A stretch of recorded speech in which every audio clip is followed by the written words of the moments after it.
Raiden Shogun, the Narukami Ogosho, sat on her throne, immersed in deep meditation. This was no mere puppet, but A herself, calm and unyielding, focused inwardly. Her silent contemplation was interrupted by an unexpected sound, a faint clink, like metal striking tatami. It sounded almost like a small medallion falling. A flicker of curiosity broke her stillness. Without fully opening her eyes, she cast a glance downward. The chamber was empty, yet the sound lingered in her mind, unsettling in its suddenness. What was that? Rising, A approached the source of the sound and found a peculiar object resting on the tatami. It resembled a medallion, unfamiliar and unassuming, with no markings to suggest its origin. She turned it over carefully, searching for clues, but none were revealed. Kujo Sarah. Her voice was soft but resolute, carrying through the chamber like a quiet command. Within moments, her general entered, bowing low. Did you summon me, Raiden Shogun? A's gaze held a trace of curiosity as she extended the mysterious object to Sarah. Sarah, do you recognize this? With your permission, Raiden Shogun. Sarah took the item respectfully and studied it, her sharp gaze tracing its design. This is a pocket watch. Your Majesty, is it yours? No, it appeared here, in the middle of my chamber. I sensed no one's presence, yet it fell from nowhere. In the center of the chamber? I see, although I don't fully understand, I may be able to trace its origin, Raiden Shogun. Please proceed. Sarah studied the pocket watch more closely, noticing a mechanism at the top. It appears to have a latch. With your permission, I believe it can be opened. You haven't seen the watch's full design, yet you identified it with certainty? My apologies, Raiden Shogun. This style of pocket watch is familiar to me. It's common among the people of Fontaine. Fontaine. Kujo Sarah's fingers brushed a button on the pocket watch, and with a soft click, it opened. Inside, the hands of the clock lay frozen, and a small, faded photograph of a couple was nestled within. Oh, it opened.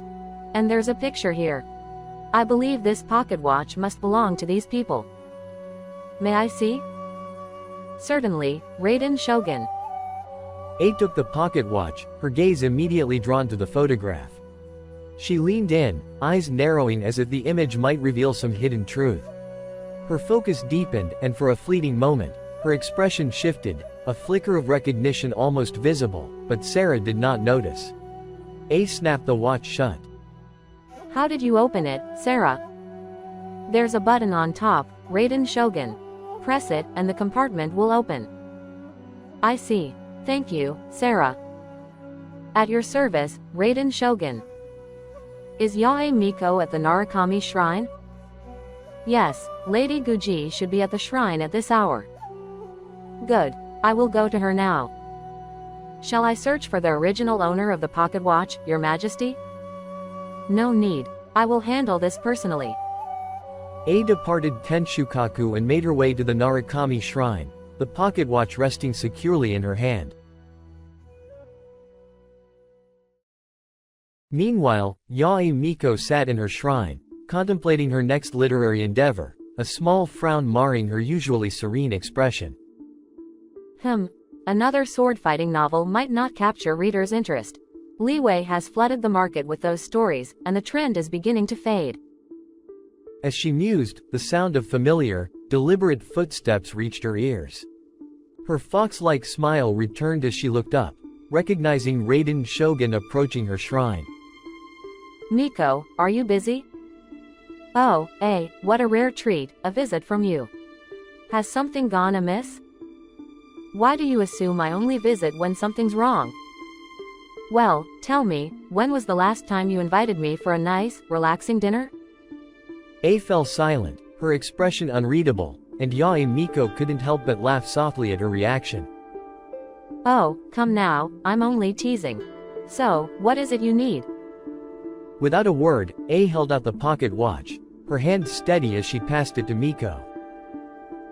A pocket watch? Did you bring back a little trinket from Fontaine?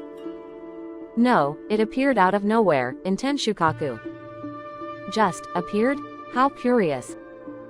Yae Miko clicked open the watch, her gaze drawn to the small, faded photograph of a couple inside. Does this mean anything to you?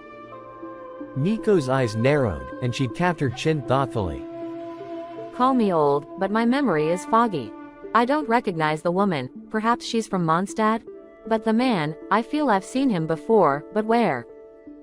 Is it because he appears older now? Perhaps.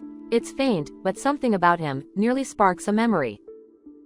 A's gaze sharpened as she asked the next question, her voice barely above a whisper. Do you remember the Descender, the one who was close with Makoto long ago? At this, Yae Miko's eyes widened, and she looked directly at A, as if a sudden wave of recognition had washed over her. I remember, but at that time, he wasn't this old. That man, he spoke fluent ancient Inazuman. He didn't understand a single word of Tevat's language, only the ancient tongue. Is this somehow connected to that world you mentioned, the one you were summoned to? You said you fought powerful warriors who tried to destroy a library there. I am not certain. But back then, he hadn't even been born. I know because I met his supposed parents. So this man descended to Tevat at a time when he was young, back when Makoto was still here. And then, you were summoned to what you assume was his world, yet in that world, he didn't exist. And all of this was, quite recent? It is, confusing. If only the traveler were here, she might have answers to these riddles. A's gaze shifted to the photograph inside the pocket watch, her eyes fixed intently on the man in the picture. What was it that drove Makoto to Kaienria? What was so powerful it compelled her? It wasn't compulsion. I remember little snatches of their conversations while Makoto still carried me around. She was captivated by the infinite corridor. Kaienria's technology was centuries beyond anything here. Tevat isn't that man's home, he needs to return. Are you saying this man used Makoto? Not at all. Makoto made her own choice to aid him. It was a decision born of curiosity, maybe even something more. You were often there, listening in. Is it possible Makoto was returning a favor? A favor? He helped her meet Istaroth. Yae Miko blinked, visibly caught off guard. Well, that's news to me. I don't recall anything like that. You didn't know? No. But let's consider it from another angle. Even I would hesitate to sacrifice myself so willingly for you. A's eyes lowered, her gaze heavy with unspoken understanding. But what compels someone to give everything without hesitation for someone else? A was silent, but her expression softened, as if the answer weighed on her heart. Makoto.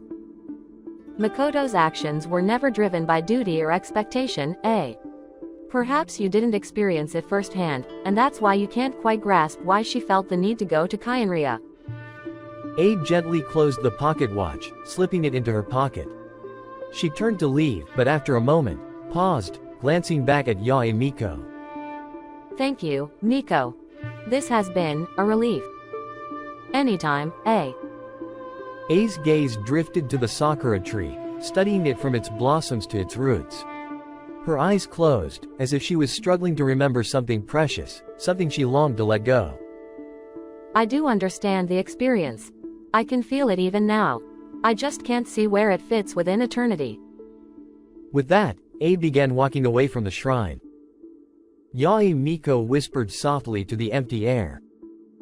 Because it's painful, isn't it, You can't handle more pain than what you already experience. Thunder rolled in the distance, and rain began to fall in earnest. If only you'd stayed, I'd see A's rare smile a bit more often. Yae Miko's lips curved into a wistful smile. At least, I have something to write in my new novel, Unspoken Eternity. That night, it was me, not Makoto. Yet you can't tell the difference. You speak of a place for such feelings in eternal life, but in the end, you yourself are not eternal.